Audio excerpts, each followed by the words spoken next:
1995 brought the world many things. The internet really took off, the Bosnian Civil War ended, Blackburn Football Club won the Premiership title in the UK, but none of these events were as important as the release of a certain movie I'm going to talk about today. Undoubtedly, the greatest movie ever made, and if you think otherwise, that's okay, you're entitled to your wrong opinion. But what movie is it, I hear you ask, person who somehow clicked on the video without looking at the thumbnail or the title? I can feel the suspense in the air. Could it be Toy Story? No. Could it be Braveheart? No, why would you assume I'd love Braveheart, the fuck? Could it be No, definitely not. Okay, fine. I'll tell you.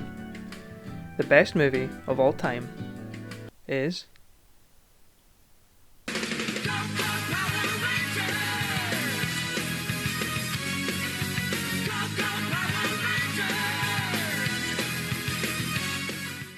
So this is the start of a new series on this channel where I look at and rank movies that I loved in my childhood on a mince meter. The worse a movie is, the more it can be deemed a mince by yours truly, and the more it will be rewarded in my ratings section at the end of the video. For some context here with this movie, I was obsessed with the Power Rangers when I was younger. Before I'd heard of the Avengers or Batman, it was the Power Rangers. I mean, look at this picture of me on a family vacation. Yes, I know I'm alarmingly close to this man's crotch, and I too am disturbed by the image, but the point still stands. So, even though I wasn't born when this movie came out, it wasn't long till I discovered it. I remember it being an epic adventure to stop a dastardly evil villain from destroying the world or something equally generic. But now I'm a grown-ass adult, and I can reflect on my impeccable taste. Yikes. I was going to tear into this movie because I'm a big cynic now that doesn't want children to enjoy themselves, so I will pick holes in whatever they love. But I loved it on rewatch. It's absolutely carried by the king of one-liners, Ivan Ooze himself. Yeah, we're the Power Rangers. Woo! Where's my autograph book? Ah! Paul Freeman, who you might know as this guy, is having an absolute blast for the whole runtime, and he does his best Emperor Palpatine impersonation. In fact, if Palpatine had been blessed with even a shred of the style that this charmer has, then maybe he'd have been able to turn Luke to his side after all. Oh, the things that I have missed! The Black Plague! The Spanish Inquisition!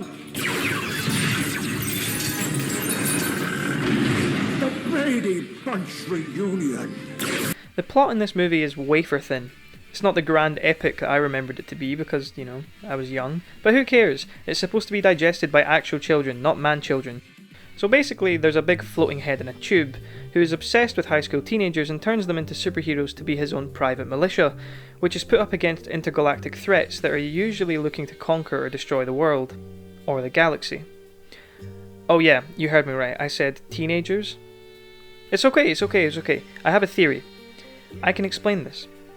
What if the events here are actually a continuation of Billy Madison?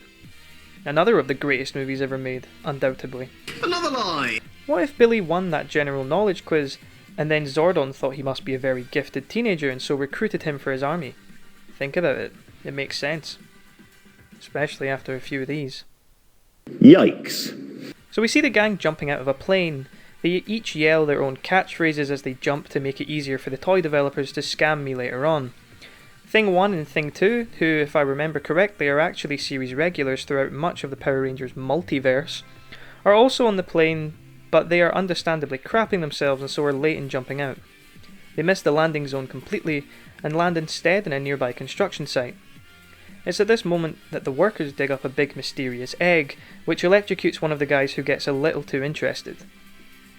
Zordon calls the Rangers and tells them to teleport over to investigate the egg, which is actually a prison which holds his ex-wife, the terrible Ivan Ooze, who will surely be up to his old sassy tricks should he escape. But before the Rangers make it there, the TV show's main villains, Lord Zed and his partner, Rita, are able to unleash Ooze and task him with destroying Zordon so that there is nothing standing in their way to achieve global domination. After 6,000 years of imprisonment, Ooze is eager for some payback, and after he roasts the Rangers for a while, he leaves them to his groupies and saunters over to destroy the Rangers' base. What is that odious stench? smells like teenagers. This also removes the Rangers' powers, and all they have left is some emergency power which will allow them to teleport off to another planet, where they can get their power back. Ooze betrays Zed and Rita, trapping them in a goofy-ass snow globe which he can cackle at and shake whenever he feels low. He sees the Rangers teleporting across space and so sends his mucus children to hunt them down. They do just that, and ambush the Rangers once they arrive at their destination. Without their powers, which are thus far undefined or explained, they cannot backflip out of this one, and need to be saved by a scantily clad warrior woman. I think it's clear what demographic they were shooting for with this design choice, but anyway, she shoos the crows away to return to Ooze empty-handed.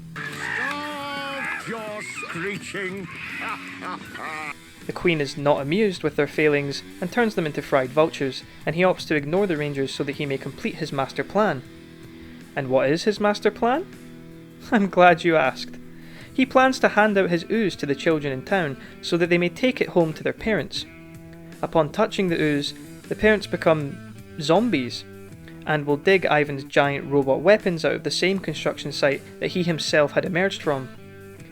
Then, when they've done that, he plans to order them to jump into the pit that they've dug and ultimately kill themselves, all while their children are partying and celebrating the disappearance of their parents. Look, times have changed now. We're unlikely to ever see a traumatizing series of events such as this in a children's movie again. And, you know, in this particular case, I'm very much okay with that. It's no wonder I'm so f***ed up with all the media that's been filling in my head throughout my youth. I'm all for there being real stakes in children's entertainment. It's important that they are introduced to some morbidity so that they can know how to process loss in their lives. But seriously, you could put some horror music over this scene and it would not be out of place at all.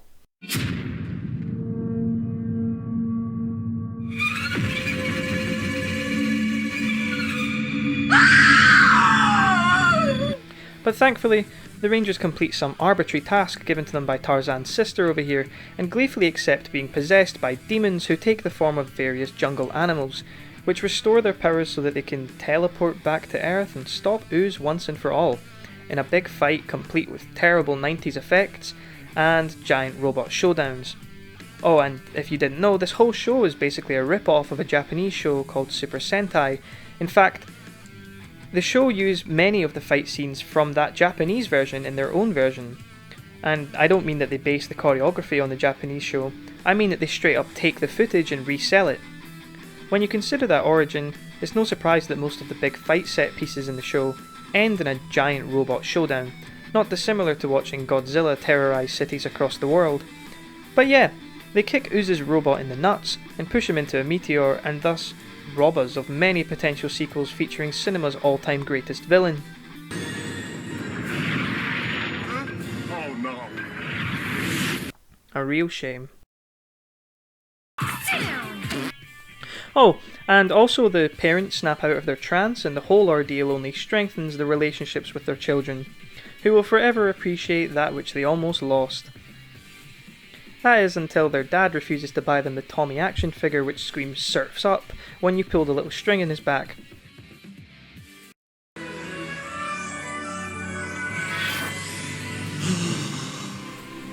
Honestly, the movie isn't that bad. It's miles better than some of the crap that's pumped out nowadays.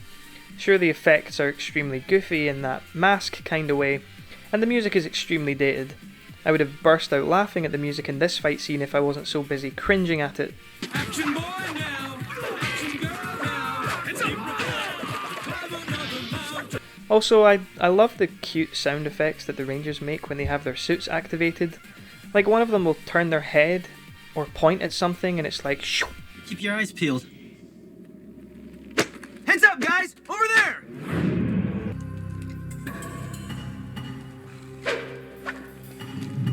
Freeman's performance as Ooze is Oscar-worthy, to say the least. But there is one performance in this movie that manages somehow to one-up his. One performance that's so strong that it could move continents with one single spoken word. Zordon, you can't leave us! Ever since you came into our lives, you've been like a father to us all. This can't be happening. Bye-bye. Gotta love it. So, you know what? For the first episode of this series, I have to say the movie wasn't actually that mince. If I were to quantify it, I would say that Power Rangers 1995 gets a rather weak 2 mince out of 5. Next Friday, I'll be taking a look at a different film from my childhood, but I'll very much be open to suggestions for future videos, so if there's anything that you loved as a kid that you think can beat 2 out of 5 on the mince meter, then let me know what it is and maybe I'll check it out myself and pass judgment on it. Thanks for watching Here's the Thing, and I'll see you next time. Oh, come back anytime. Bring your friends.